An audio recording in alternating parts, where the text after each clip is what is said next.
Good morning student. आज हम standard 9 का हिंदी विषय पढ़ेंगे। आज का आपका 5वां इकाई है स्वराज्य की नींव। पिछले दो लेक्चर में हमने स्वराज्य की नींव इकाई की कहानी पढ़ी और समझी। अब हम इसके आधार पर प्रश्नों के उत्तर को समझेंगे। आपका पहला प्रश्न है, रिक्त स्थानों की पूर्ति कीजिए। पहले है रिक्त स्थान, स्वराज्य मिल सकता है केवल सेवा, तपस्या और डैश से। विकल्प है बलिदान, युद्ध। अब जब रानी लक्ष्मीबाई को साधु महात्मा ने बताया था कि स्वराज्य कैसे मिल सकता है, तो उसे पाने के लिए सेवा, तपस्या और एक दूसरा बताया था उसकी जरूरत पड़ती है। अब दो विकल्प में बलिदान और युद्ध। युद्ध करके भी मिल सकता है, पर सेवा, तपस्या और सही उत्तर आएगा बलिदान से स्वराज्य मिल सकता है। यानी कि स्वराज्य को पाने के लिए अपने प्राण की आहुति देनी पड़े, यानी कि प्राण का त्याग करना पड़े, फिर भी पीछे नहीं हटना चाहिए। दूसरी रिक्त स्थान है, महासागर की डरावनी डैश थपेड़े मारने लगती है। क्या मारने लगती है? तो लहरें है, हवाएं है। अब दोनों में से क्या आएगा? तो लहरें ही आएगी, क्योंकि महासागर में जो पानी की लहरें उठती है। तो उत्तर इस प्रकार लिखेंगे, महासागर की डरावनी लहरें थपेड़े मारने लगती है। तीसरा है, कौन कहता है कि हम डैश में डूब गए हैं? विलासिता या तपस्या। यानी कि कौन कहता है कि हम ऐशो आराम कर रहे हैं? तो ऐशो आराम है, यानी कि उसका दूसरा समानार्थी होगा विलासिता। तो उत्तर आएगा विलासिता। इस प्रकार लिखेंगे, कौन कहता है कि हम विलासिता में डूब गए हैं। चौथा है, मैं डैश के लिए नाच सकती हूँ। विजय, स्वराज्य। अब जूही ने बोला था कि जूही किसके लिए नाच सकती है? जो नाचने से भी क्या मिलेगा, तो वो नाचेगी, तो विजय तो नहीं, पर क्या आएगा? स्वराज्य। तो उत्तर आएगा स्वराज्य। इस प्रकार लिखेंगे, मैं स्वराज्य के लिए नाच सकती हूँ।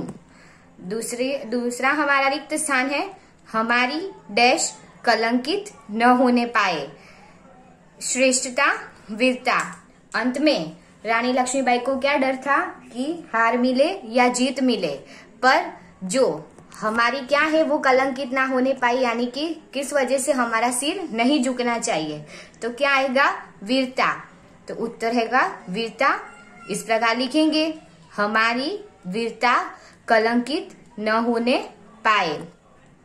नया प्रश्न है, सही वाक्यांश चुनकर विधानों को पूर्ण कीजिए।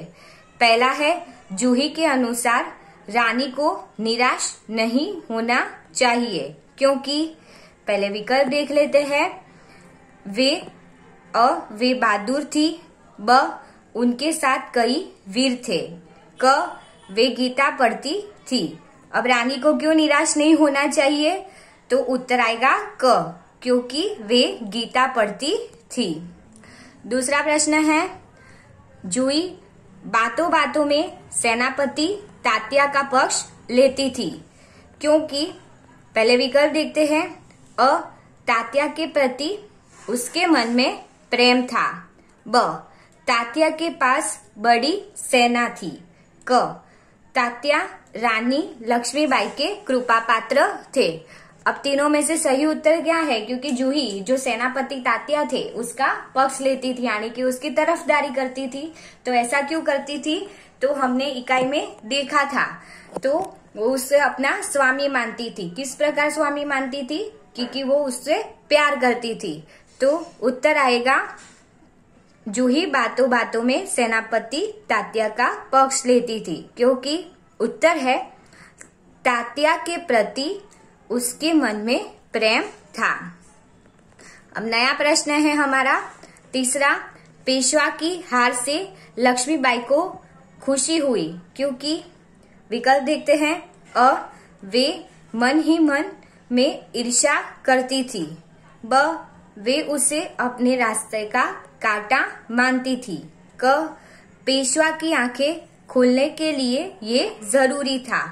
क्योंकि पेशवा की हार हुई तो उससे रानी लक्ष्मीबाई को क्यों खुशी हुई थी, तो क्योंकि पेशवा है, राघवनाथ है, तात्या तोपे जो सेनापति था वो सब है, वो क्या थे, विलासिता में यानी कि ऐशो आराम में डूबे हुए थे, यानी कि उसे युद्ध का कोई डर नहीं था।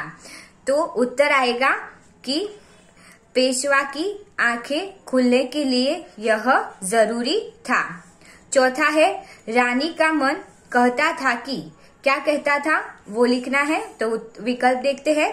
उनकी विजय अवश्य होगी, ब वह उनके जीवन का अंतिम युद्ध था, क उनके सिपाही वीरता को कलंकित नहीं होने देंगे।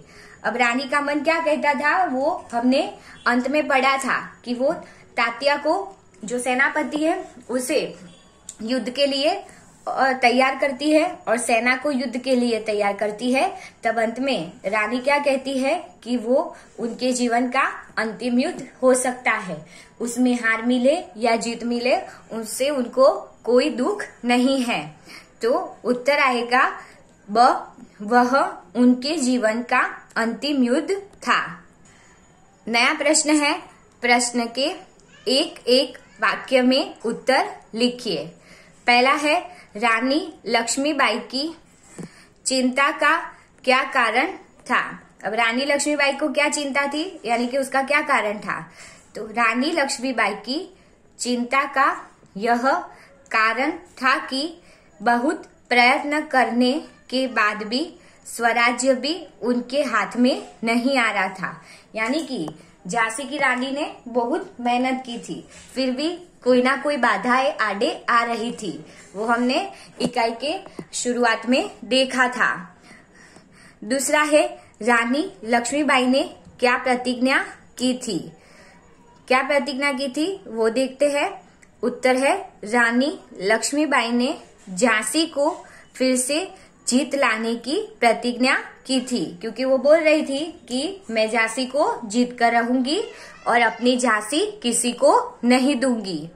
तीसरा है जूही सेनापति तात्या का पक्ष क्यों लेती है, तो उत्तर है जूही सेनापति तात्या का पक्ष लेती है क्योंकि वह उनसे प्रेम करती है। चौथा प्रश्न है जूही अपनी कला को किनके गले की फांसी नहीं बना सकती। उत्तर इस प्रकार लिखेंगे, जूही अपनी कला को, और कौन सी कला थी उसके पास, नाचने की कला को विलासिता में डूबे, यानी कि जो लोग ऐशो आराम कर रहे हैं में डूबे लोगों के गले की फांसी नहीं बना सकती। यानी कि जूही अपनी कला किसके सामने पेश करना चाहती है, तो जहां उसे फायदा हो। तो क्या फायदा हो, अपना निजी फायदा तो वो ढूंढ नहीं रही थी। जहां उसने बोला था कि जो नाचने से मुझे स्वराज मिल जाता है तो मैं नाचने के लिए तैयार हूँ, पर जो लोग सिर्फ ऐशो आराम कर रहे हैं, मेहनत नहीं कर रहे हैं, उसके पीछे मैं अपना समय व्यर्थ नहीं करूंगी, यानी कि उसके सामने मैं नहीं नाचूंगी। पांचवा प्रश्न है युद्ध में जाते समय मुंदर ने रानी के सामने क्या इच्छा प्रकट की। जो मुंदर थी वो उनकी दूसरी सखी थी, या तो दासी या सेविका भी बोल सकते हैं। तो उसने रानी के सामने क्या इच्छा प्रकट की, यानी कि मुंदर की क्या इच्छा थी। तो उत्तर इस प्रकार लिखेंगे, युद्ध में जाते समय मुंदर ने रानी के साथ रहने की इच्छा प्रकट की, यानी कि वो युद्ध में रानी के साथ ही रहेगी। अब हमारा नया प्रश्न है, प्रश्नों के 2-3 वाक्यों में उत्तर लिखिए। पहला प्रश्न है बाबा गंगादास ने रानी लक्ष्मीबाई से क्या कहा था। वो हमें पता है, उत्तर इस प्रकार लिखेंगे, बाबा गंगादास ने रानी लक्ष्मीबाई से कहा था कि समाज में छुआछूत यानी कि जो निचली ज्ञाति का है उसे लोग सम्मान नहीं देते थे और उसे दूर भागते थे, या तो उसे कहीं भी मंदिर में या जो कुएं का पानी भरने की वो कोई अनुमति नहीं थी, लोग उसे छूते नहीं थे। ऊंच नीच यानी कि अमीर गरीब और विलास प्रियता यानी ऐशो आराम होते हुए हमें स्वराज नहीं मिल सकता। स्वराज केवल सेवा, तपस्या और बलिदान से ही मिल सकता है। दूसरा प्रश्न है, बाबा गंगादास ने किसे स्वराज प्राप्ति से बढ़कर बताया है, यानी कि स्वराज प्राप्ति से बढ़कर क्या है। बाबा गंगादास ने बताया था कि स्वराज प्राप्ति से बढ़कर है स्वराज्य की स्थापना के लिए भूमि तैयार करना। उन्होंने कहा था कि स्वराज की नींव का पत्थर बनकर ही स्वराज पाया जाता है, यानी कि किसी भी काम की शुभ शुरुआत स्वराज प्राप्ति की एक नींव है। तीसरा प्रश्न है, जूही किसके लिए नाच सकती थी, किसके लिए नहीं। तो उत्तर आएगा, जूही स्वराज्य के लिए नाच सकती थी। जो लोग विलासिता में डूबे थे उनके लिए नहीं। उसने बोला था कि जो नाचने से स्वराज मिलेगा तो मैं अवश्य नाचूंगी, पर जो विलासिता में डूबे हैं और जिनको मेहनत नहीं करनी है या जिनको युद्ध नहीं करना है उनके लिए मैं नहीं नाचूंगी। चौथा है, लक्ष्मीबाई को कौन सा दर्द कचोट रहा था। लक्ष्मीबाई को सहयोगी विलासिता में डूबे हुए थे। अब उनके सहयोगी कौन थे वो भी उन्होंने बताया था। तो तात्या जैसे बहादुर सेनापति थे और जो रघुनाथ है वो थे, पर उन लोगों को युद्ध की या स्वराज्य को प्राप्त करने की इच्छा नहीं थी, ऐसा रानी लक्ष्मीबाई को लग रहा था। लेकिन लक्ष्मीबाई उन्हें ठुकरा नहीं सकती, यानी कि उनका साथ नहीं छोड़ सकती थी। उन्हें यही दर्द कचोट रहा था। पांचवा प्रश्न है, पेशवा की हार का समाचार पाकर रानी ने क्या कहा। उत्तर लिखेंगे इस प्रकार, पेशवा की हार का समाचार पाकर रानी ने कहा, यह अच्छा हुआ, अब पेशवा की आंखें खुलेगी। क्योंकि क्या हुआ था, पेशवा की हार हो गई थी। और क्यों हार हो गई थी, क्योंकि पेशवा ने युद्ध में ठीक तरह से काम नहीं किया था। उन लोगों ने सिर्फ ऐशो आराम ही किया था, इसीलिए उनके लिए ये हार एक सबक थी। इसीलिए रानी लक्ष्मीबाई ये समाचार पाकर खुश हो गई। छठा है, तात्या रानी लक्ष्मीबाई के सामने लज्जित क्यों हो उठे। तो उत्तर लिखेंगे, रानी लक्ष्मीबाई ने तात्या को सरदार कहकर संबोधित किया।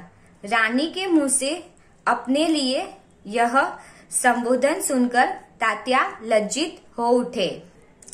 नया प्रश्न है, वाक्यों को शुद्ध करके लिखिए, यानी कि आपको जो वाक्य दिया है वो उचित नहीं दिया होगा। इसमें आपको मात्रा या उसकी कोई भी भूल दी होगी तो आपको उसे उचित करके लिखना है। पहला है, वह बुद्धिमान स्त्री है। अब बुद्धिमान है वो वाक्य शुद्ध नहीं है, बुद्धिमान शब्द है, क्योंकि स्त्री बताया गया है। जो वह बुद्धिमान पुरुष है तो बुद्धिमान लगता है, पुरुष है तो बुद्धिमान होगा और स्त्री है तो बुद्धिमती होगी। तो इधर लिखना है, बुद्धिमान को शुद्ध करके वह बुद्धिमती स्त्री है। दूसरा है, सविता ने चंद्रिका को बुलाई। अब बुलाई है तो आ नहीं सकता, तो बुलाई है वो अशुद्ध वाक्य हो गया, जो आप लोगों को तुरंत पता चल गया। तो उत्तर क्या आएगा, सविता ने चंद्रिका को बुलाया। तीसरा है, आप यहाँ बैठो। अब आप यहाँ बैठो, तो बैठो है वो उचित नहीं है उसमें, तो उत्तर आएगा, आप यहाँ बैठिए। चौथा है, लता जी का आवाज मधुर है। तो इसमें भी वाक्य अशुद्ध है, किस तरह अशुद्ध है, उसे हम शुद्ध करते हैं, यानी कि उसे करेक्शन करते हैं। तो लता जी की आवाज मधुर है। 5वां है आज मौसम अच्छी है। अब अच्छी है वो तुरंत हमें पता चल गया कि वो एक अशुद्ध शब्द है, इसलिए पूरा वाक्य भी ठीक तरह नहीं है। तो उत्तर लिखेंगे आज मौसम अच्छा है। अच्छी की जगह क्या हो गया, अच्छा। 6 है मैंने बस की टिकट ली। अब वो भी वाक्य अशुद्ध दिखाई दे रहा है। अब शुद्ध करके लिखते हैं मैंने बस का टिकट लिया। नया प्रश्न है हमारा, विरोधी शब्द लिखिए। पहला है स्वतंत्र, तो स्वतंत्रता क्या क्या होगा, परतंत्र। दूसरा है सेवक, तो उसका विरुद्धार्थी बन गया स्वामी।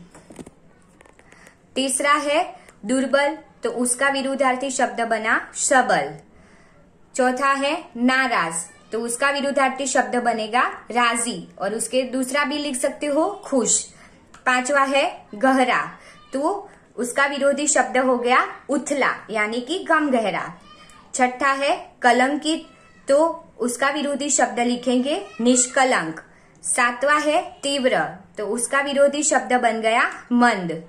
8वां है अंतिम, तो उसका विरोधी शब्द होगा पहला। अब नया प्रश्न है पर्यायवाची शब्द लिखिए, यानी कि समानार्थी शब्द लिखिए। तो पहला है प्रतिज्ञा, तो उसका आएगा प्रण। दूसरा है नाविक, तो नाविक को क्या कहेंगे, उसका समानार्थी शब्द आपको नया पता चलेगा मल्लाह। तीसरा है सहसा, तो उसका समानार्थी शब्द बनेगा अचानक। चौथा है प्रलय, तो उसका समानार्थी शब्द बना सर्वनाश, और उसके दूसरा लिख सकते हो विनाश। देव तो होगा भाग्य, और दूसरा लिखना हो तो नसीब। दूतकार, यानी कि उसका समानार्थी शब्द बना तिरस्कार, और उसको भी याद ना आए तो और लिख सकते हो अपमान। लज्जा, तो उसका आएगा शर्म। नुपुर, तो उसका आएगा पायल। अवरोध, तो उसका समानार्थी शब्द बन गया रुकावट। और 10वां है नयन, तो उसका हो गया नेत्र, तो उसका हो गया नयन। आंख, लोचन, कुछ भी आप लिख सकते हो। अब हमारा नया प्रश्न है शब्द समूह के लिए एक शब्द लिखिए। पहला है धरती और आकाश के मिलने का स्थान। अब हमने पहले ही देख लिया था जब रानी लक्ष्मीबाई ने बोला था कि देखो वो धरती और आकाश मिल रहे हो, वो दिखाई दे रहा है, तो उसे क्या बोलते हैं, मैंने इकाई में समझाया था। तो उसे बोलते हैं क्षितिज, स्थितिज रेखा। दूसरा है निराशा या क्रोध में मुंह से निकलने वाला श्वास, तो उसका उत्तर आएगा निश्वास। अब तीसरा है दही से बनने वाला एक व्यंजन। दही से कौन सी एक खाने की चीज बनती है वो लिखना है, तो क्या आएगा श्रीखंड। चौथा है ब्राह्मणों को खिलाया जाने वाला भोज, तो हमने देखा था, वो मैंने आपको इकाई में भी समझाया था कि ब्राह्मण को खिलाए जाने वाले भोज को क्या बोलते हैं, तो ब्रह्म भोज। पांचवा है स्वामी के प्रति श्रद्धा रखने वाला, तो क्या आएगा स्वामी भक्त। अब हमारा नया प्रश्न है भाववाचक संज्ञा पहचान कर लिखिए। अब पता है हमें कि भाववाचक क्या बोलते हैं, संज्ञा किसे बोलते हैं। तो हमारे जो मन के भाव है, गुस्सा है, क्रोध है, हंसी है, खुशी है, प्रेम है, करुणा है, दया है, वो सब हमारे मन के भाव है, यानी कि हमारी फीलिंग्स। अब पहला है कौन कहता है कि हम विलासिता में डूब गए हैं। विलासिता यानी ऐशो आराम, तो इसमें एक ही भाववाचक संज्ञा पता चली जाती है, तो क्या आएगा विलासिता हमारी भाववाचक संज्ञा। दूसरा है काश हम मदहोशी दूर कर सकते तो क्या बात थी। मदहोशी यानी जो इंसान ऐशो आराम में डूबा है, सिर्फ खान पान नाच गाना वही सब करता रहता है, उसे क्या बोलते हैं मदहोशी। तो वो भी हमारी क्या हो गई भाववाचक संज्ञा मदहोशी। तीसरा है लेकिन आज हमें देशभक्तों की आवश्यकता है। आवश्यकता यानी जरूरियात, तो आवश्यकता बन गई हमारी भाववाचक संज्ञा। चौथा है ब्राह्मणों के आशीर्वाद का स्वर और भी तेज हो जाएगा। तो आशीर्वाद यानी कि हमारे मन की भावना, किसी के लिए अच्छी बात निकले उसे आशीर्वाद बोल सकते हैं। तो आशीर्वाद हमारा क्या हो गया, भाववाचक संज्ञा। पांचवा है कलंकित होने पर चोर का सिर लज्जा से झुक गया। लज्जा यानी शर्म, तो लज्जा है वो एक भाव हो गया, एक फीलिंग्स हो गई, तो लज्जा है वो हमारी भाववाचक संज्ञा। नया प्रश्न है हमारा, विशेषण पहचान कर लिखिए। तो हमारा विशेषण पहला, महासागर की डरावनी लहरें थपेड़े मारने लगती है। अब कैसी लहरें है, तो डरावनी है, तो ये हमारा क्या हो गया, डरावनी विशेषण। दूसरा है हमारे पास शक्ति है फिर भी हम दुर्बल है। अब शक्ति है वो भी विशेषण बन सकता है, पर वाक्य तुरंत उसने बदल दिया है कि शक्ति होते हुए भी हम कैसे है, तो दुर्बल है, तो उसमें वो विशेषण बताया है, तो दुर्बल हो गया हमारा विशेषण। तीसरा है दोस्त होकर दोस्त की ठोकर अविश्वास की खाई को और चौड़ा कर देती है। अब चौड़ा यानी कि बहुत बड़ा, तो ठोकर लगने पर हमें क्या होता है, अविश्वास की खाई चौड़ा कर देती है, तो चौड़ा है वो हमारा विशेषण बन गया। चौथा है मेरा मन कहता है कि मेरे जीवन का अंतिम युद्ध है। कैसा युद्ध है, अंतिम यानी कि लास्ट वाला, तो अंतिम है वो हमारा क्या हो गया, विशेषण। पांचवा, आपको हमें लज्जित करने का पूरा अधिकार है। लज्जित यानी कि शर्मिंदा, तो लज्जित क्या हो गया, हमारा विशेषण। स्टूडेंट, मुझे आशा है कि आप लोगों ने 5वां इकाई स्वराज्य की नींव ध्यानपूर्वक सुना होगा और समझा होगा। उसके आधार पर हमने आज प्रश्नों के उत्तर समझे, उसमें भी आप लोगों ने ध्यानपूर्वक सुना होगा और समझा होगा। Thank you.